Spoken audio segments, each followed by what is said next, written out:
भाई ए तो जुर्म फिर कायदे आजम मोहम्मद अली जनावरा किया, उन्हें इस नारे बतौर सियासी इस्तेमाल किया। अगर एक कलमे मुबारक का नारा न लगता जलिया तो 70,000 लखा मुसलमानों दियां धीयां दे गले नहीं सन कटने। क्यों शाह जी? ते खून दियां नदियां नहीं सन बहनियां। ये हुजूर दा अल्लाह कलमा आ गया तो फिर लोग अपनी धीयां भी सुट दित्तियां। पता है तारीख तो मैं बयान नहीं ना करते।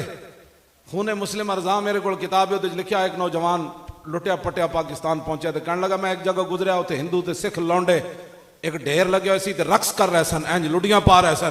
कहता मैं जात पा के वेख्या तो मुसलमान खवातीन दी कटी हुई छातियां सन। इन्हां खून दियां नदियां दे पाकिस्तान बनया, तुसी पाकिस्तान नाल मजाक कर दो। तुसी कुड़ियां मेहराब विच नचा के ते की कुफर नूं दसना चाहते हो? इंज नहीं होना। हाँ मस्जिदां विच कुड़ियां कदी नहीं नचियां ते ना असीं नचण देणियां। हाँ हाँ ये गर्दना असीं सिर्फ रसूलुल्लाह वास्ते रखियां और हकीकतन रखियां।